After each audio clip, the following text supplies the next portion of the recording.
ભગવાન શ્રી કૃષ્ણ દરેકે દરેક ઘટનામાં એક સંદેશ આપે છે. નંદ બાબા જ્યારે રાત્રિના ત્રીજા પ્રહરમાં નદીમાં પ્રવેશ કરે તે સમયે વરુણ દેવના સૈનિકો એમને બાંધીને લઈ જાય. ભગવાન શ્રી કૃષ્ણ સ્વયં વરુણ લોકમાં જઈ એમને છોડાવીને પાછા લાવે અને તે સમયે નંદ બાબા કહે કે અરે મારા પુત્ર શ્રી કૃષ્ણને તો વરુણદેવ પણ જાણે છે, એમની પૂજા કરે છે. ભગવાન શ્રી કૃષ્ણના પ્રભાવ વિશે ચર્ચા કરી પ્રભુનો સુંદર અભિષેક કરવામાં આવે. ભગવાનનો અભિષેક કરી પ્રભુને વંદન કરી બ્રજવાસીઓ ધન્યતા અનુભવે છે કે પ્રભુ આપ અમારા વચ્ચે અમને ધન્ય કરવા માટે પ્રગટ થયા છો. અને ત્યારબાદ સુંદર વર્ષા ઋતુ શરદ ઋતુનું વર્ણન આવે અને એ સમય સમીપ આવે જે સમયની રાહ ગોપીઓ જોઈ રહી છે. જ્યારે ભગવાન શ્રી કૃષ્ણ કહે કે શરદ પૂર્ણિમાની રાત્રિએ હું તમને મળીશ અને ગોપીઓ આતુરતાથી રાત્રિની રાહ જુએ. ઘરમાં જેમ તમે કઈ પ્રસંગ લીધો હોય તો એ તારીખની રાહ કેવી આતુરતાથી જોવાય છે ને, એવી આતુરતા ક્યારેય જન્માષ્ટમી માટે, રામનવમી માટે, શ્રાવણ માસ માટે જાગે? અને એ જો જાગે તો ઉદ્ધાર નિશ્ચિત છે.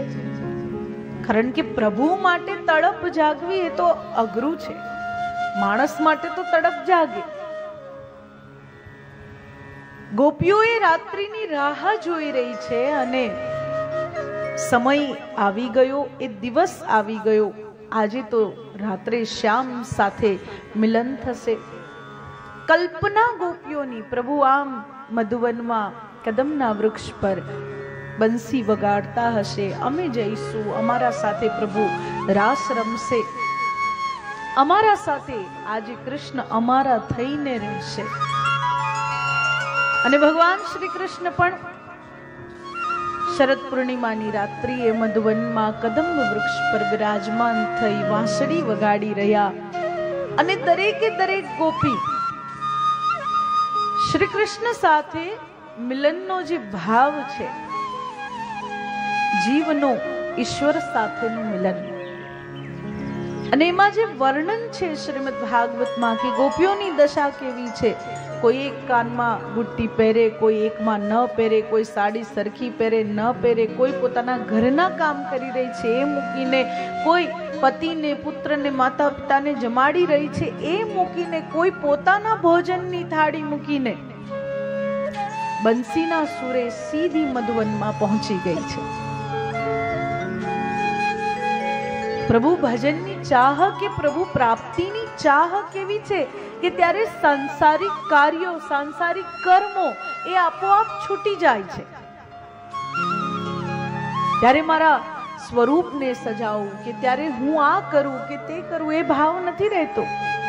પછી સીધું હૃદય શ્યામમય થઈ જાય છે, હૃદય એમના પાસે પહોંચી જાય છે.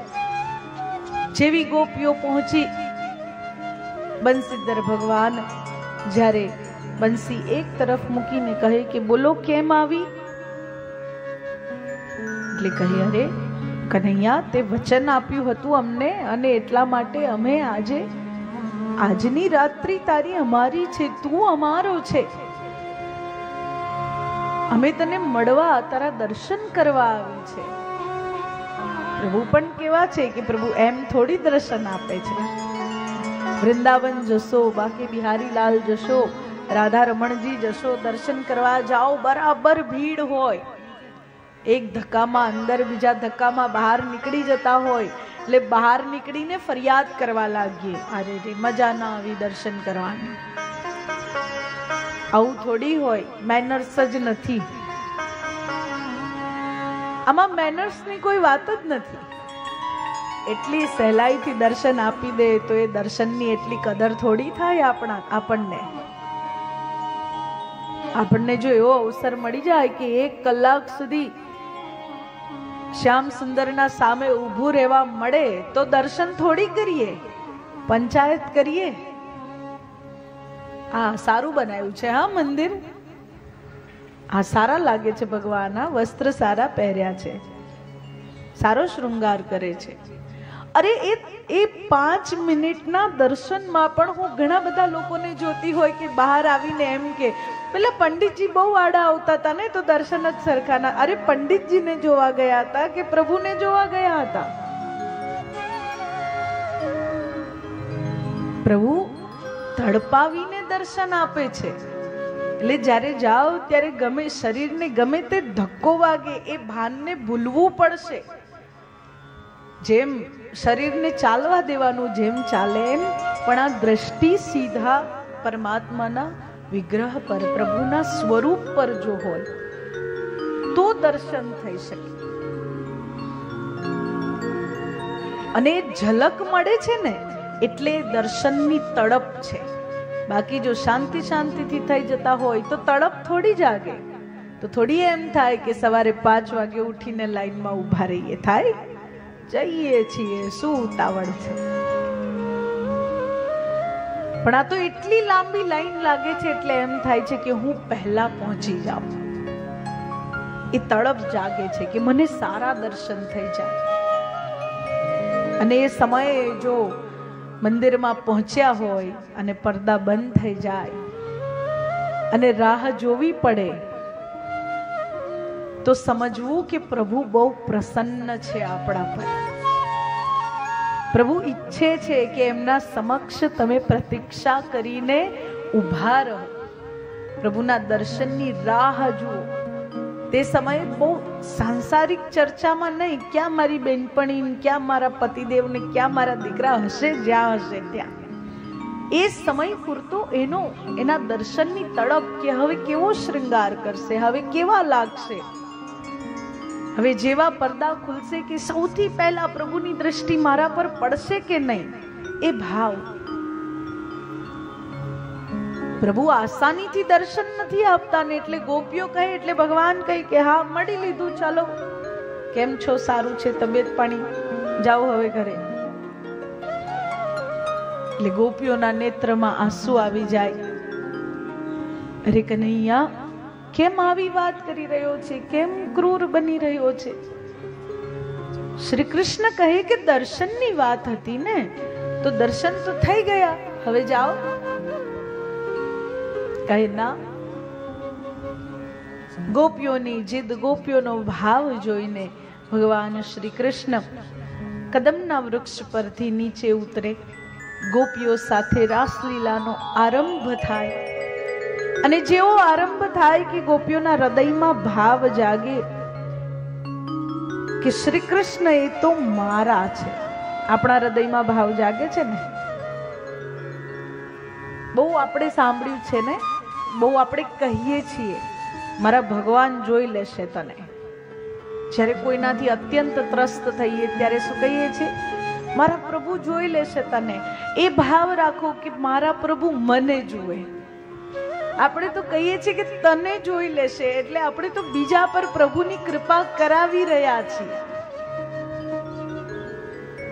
અતિશય ત્રસ્ત થઈ જાઓ તો એમ કહો કે તમારા કર્મ તમને જોશે, કે તમારા કર્મ તમને પરિણામ આપશે, પણ પરમાત્મા નહીં, પ્રભુ તો મને જોવે એ ચાહ હોવી જોઈએ. પછી આપણે ભક્તિ કરીને આપણે એમ કહીએ કે પ્રભુ એને જોઈ લેજો, તો કૃપાની પ્રાપ્તિ કોને થાય? સામે નાને થાય કે આપણને થાય? સામે નાને થાય ને. એટલે ભાવના, પ્રભુ જોજો તો મને જ, કૃપા તો મારા પર જ કરજો. પ્રભુ એને જોવે એના કરતા પ્રભુ આપણને જોવે. ગોપીઓને એ ભાવ જાગ્યો છે કે કૃષ્ણ તો મારા જો મારા સાથે રાસ રમે. પ્રભુમાં સહેજ અહંકાર, આ ભક્તિમાં આમ એક ટપકા જેટલો પણ અહંકાર આવે ને એટલે પ્રભુ દૂર થઈ જાય. અને જેવો આ ભાવ જાગ્યો એટલે પ્રભુ તરત જ ગોપિકાઓના વચ્ચેથી અંતર્ધાન થઈ ગયા. અને જેવા પ્રભુ અંતર્ધાન થાય કે દરેક ગોપીના હૃદયનો ભાવ પ્રભુને પોકારી રહી છે કે પ્રભુ ક્યાં છો, પ્રભુ ક્યાં છો? દર્શન આપો, દર્શન આપો. અને ગોપીઓના એ વિરહને, ગોપીઓના એ ભાવને, કઈ પ્રભુ વિરહ જોઈને કે આંસુ જોઈને તરત પ્રસન્ન નથી થઈ જતા.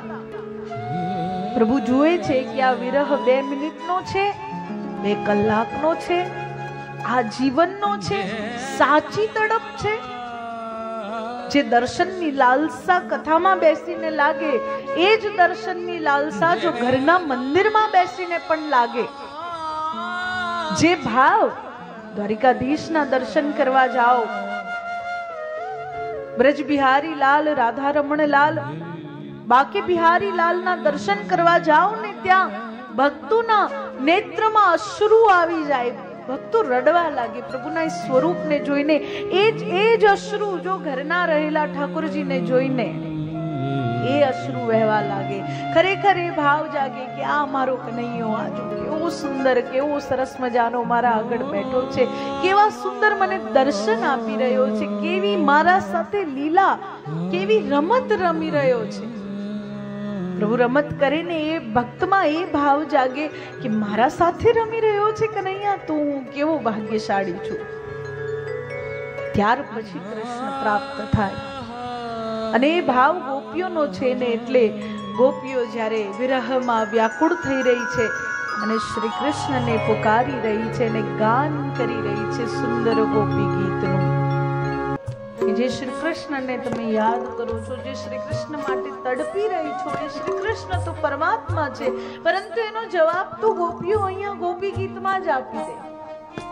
જયતિ તેધિકમ જન્મના વ્રજ શ્રયત ઇન્દિરા શશ્વદત રહી દૈત દૃશ્યતામ દીક્ષુતાવકા ત્વયી ધૃતા સવ ત્વામ વિચિન્વતે.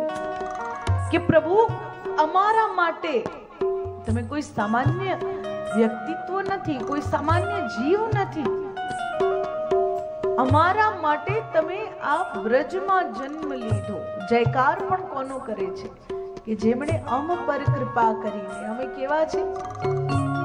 અમે અભણ છીએ, અમને કઈ આવડતું નથી. તમારું જે સૌંદર્ય છે, તમારી જે દયા છે, તમે અમારા પર જે દયા વર્ષાવીને અમારા માટે બ્રજમાં જન્મ્યા છો, એ માટે અમે ભાગ્યશાળી છીએ. ગોપીઓને પ્રભુની એક એક લીલા, જ્યારે રોજ સવારે દધિમંથન કરે ને, દધિમંથન કરતા કરતા ગોપીઓના મનનું મંથન થાય છે. એક લીલાનું જ્યારે સ્મરણ કરે, મંત્ર ન કરી શકો તો શું કરવું? કે દરેક ભક્ત એવો નથી હોતો જે મંત્ર જાપ કરી શકે.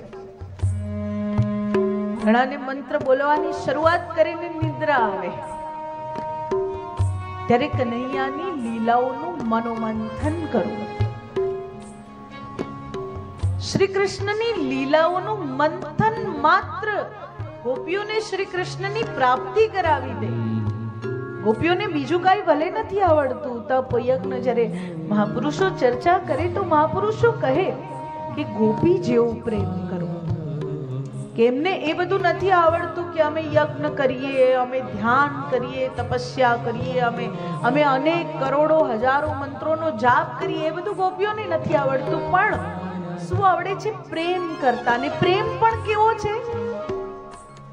પ્રેમ આમ ખરેખર કેવો હોવો જોઈએ એ ગોપીઓ શીખવે છે.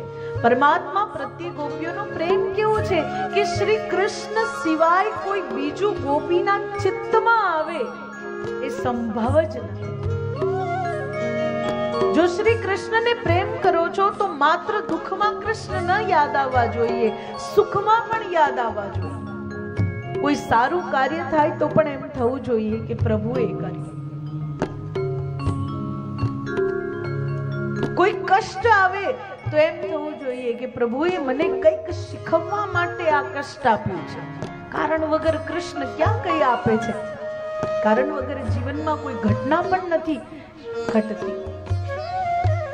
ગોપીઓનું મંથન કેટલું હશે કે ગોપી ગીત દરમિયાન ભગવાન શ્રી કૃષ્ણના સ્વરૂપ પ્રભુની લીલા અને જે કહ્યું છે ને કૃષ્ણાત પરમ કિમપી તત્વમહમ ન જાને, જેમણે કૃષ્ણને જાણી લીધા એમને કોઈ બીજા તત્વને જાણવાની જરૂર નથી.